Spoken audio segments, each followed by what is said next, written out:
Hey guys, Noel here, and it is Thursday night. And before I settle down to do more reading about Puritans in New England, which is just as fun as it sounds, pretty fun, I thought I would actually do a video talking about one of my all-time favorite, not one of, my all-time favorite television channel, and also to do a shout out to an old friend who I've actually never met, who actually worked at this channel.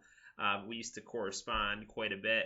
And that is, what I'm going to be talking about in this video is the International Channel. It's a channel that doesn't exist anymore. It was a channel that opened my eyes up to basically the entire world. And it was an incredibly important part of my childhood, my teenage years, and my college years. And, well, I don't really have anything written, so I'll just kind of shoot off the cuff here. Well, when I was in about, I don't know, 10th grade or so, there was this, I have Time Warner Cable, and there was this whole thing that, okay, we're going to get 2 new channels. One of them is the WB, and the other one is going to be called the International Channel. And I'm Italian, and so my family's all from Italy, so, we're pretty excited about that. Okay, we get to watch Italian news and things like that. But I was like, oh, cool, we get the WB. Get to watch Dawson's Creek or whatever, Well, it just so happened that when I was in, 10th, 11th grade, this was, really, the thick of Toonami in the United States. Right, so we were getting, Dragon Ball Z and Gundam Wing. And, well, on this international channel that we were getting, there was the actual raw Japanese Dragon Ball Z right off of Fuji TV in Japan. And at that time, I wasn't that into Dragon Ball Z. My best friend was. And he's like, oh, this is awesome. I'm watching, Dragon Ball Z in Japanese. And I'm like, okay. And I remember I was babysitting one time, and I was like, oh, well, I'll check this out, see what it's like.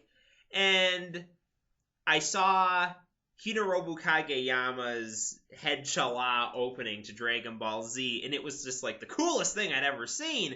And I'm a child, I was a little child in the 80s, and I always loved the highly underappreciated kind of analog aesthetic, that something that looks like it's from an old VHS tape or film or something like that. It was just, there's a warmth to the aesthetic. There's just literally there's either some fuzz or there's dirt on the film or something. And just for me, that's always created a kind of a combination of aesthetic beauty and nostalgia.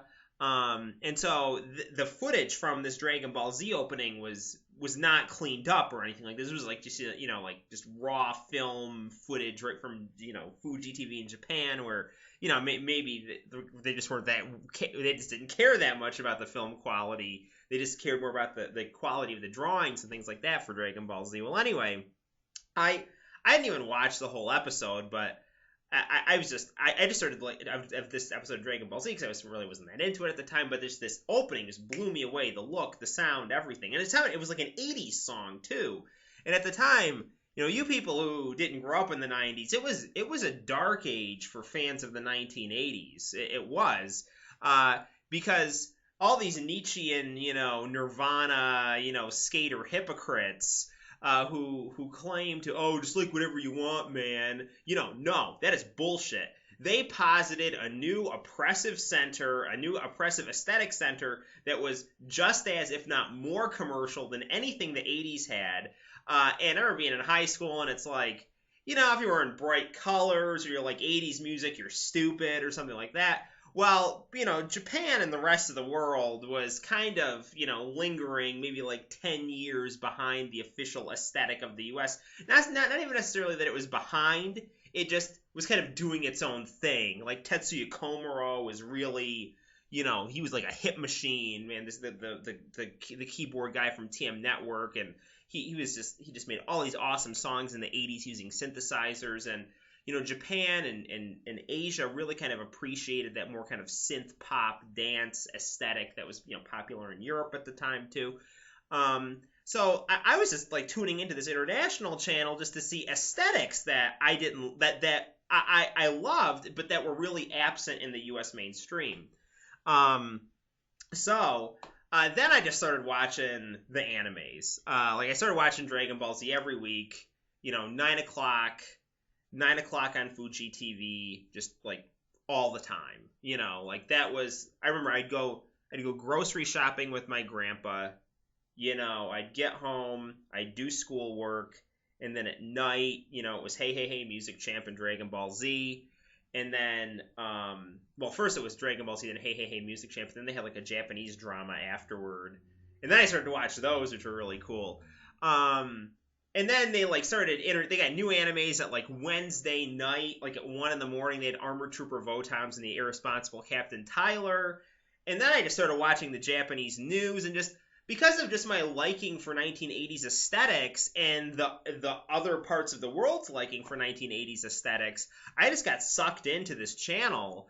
And so then I started emailing the channel just to say how much I loved it. And this guy named Gary Wallace, who is, I guess he was the head of programming or the head of public relations, or like he just dealt with people. And he would respond to my emails. And he's like, "Oh, Noel, you're like our favorite viewer. We love to hear from you. You're always..." And I would just basically say to them what I'm saying to you now, right? Then I graduated from high school. I got into college, and I got to be friends with this Japanese girl. And so I go, Yumiko, do you know about like Tama-chan and stuff like that? Which is a seal that was hopping around in Tokyo, right? And I knew about it because I was watching the Japanese news. And I'm like, "Oh, do you watch like Hey Hey Hey Music Champ?" And they're like, "How the hell do you know all this stuff?" And even like right now, I'm in a PhD program, and I'm friends. I know a Korean girl, and we were just talking. We were at the bus stop one day, and I'm like, "Do you know HOT?" And she's like, "How the hell do you know who HOT is?" First of all, like HOT hasn't been popular in South Korea for like, I think since like 2003, right? So, I mean, this channel just opened up a whole world of international popular culture and an appreciation for aesthetics that were not just out of the, North American kind of commercial shoot. They were out of other commercial shoots, right? Because we live in a global economy and, global capitalism and all those other kinds of things. But even on that note, like, I used to watch shows from Vietnam and China all the time. One of my favorite shows from the international channel was a Vietnamese drama. Well, it was a drama from mainland China that was dubbed in Vietnamese. I think it was called Mind Games, and it was about this guy. They used to have Vietnamese shows on like during the day on the international channel. I used to watch those. And this Mind Games was like there was this asteroid that somehow like hit the beach, and it gave this guy superpowers. It was really cool. And then there was this show from CCTV called Tiebreaker, which was this hour-long drama about ping pong, and it was just fantastic. But anyway, I just want to show you guys something before I end this video. Gary Wallace and the international channel, to show how great and personable they were and how much they cared about their viewers, would actually, like, Gary would actually send me cards, right?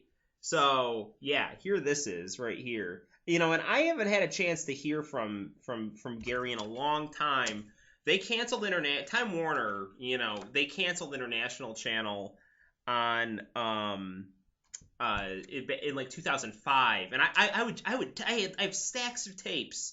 I would just like tape every Dragon Ball Z, every Dragon Ball GT, and the second to last episode, I remember this was like Super Bowl Sunday 2005, was like the second to last episode of Dragon Ball GT. I turned on International Channel and it was dead air, and I was so pissed. I called them up. Gary's like, "No," he literally called me back.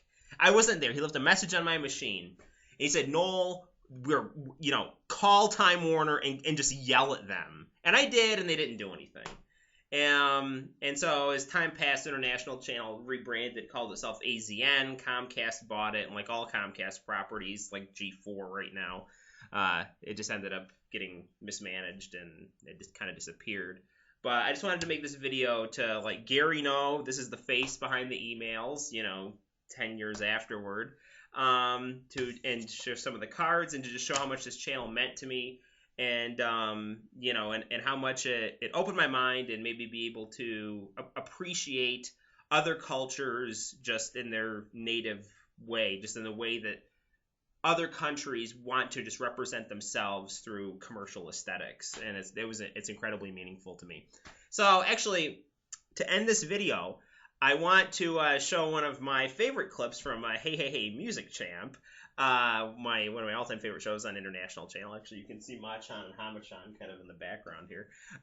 It's the Soul Crusaders Safety Love. So enjoy this off one of my classic International Channel VHS tapes. So until next time, guys, my name's Noel. I'll see you all later. Bye-bye.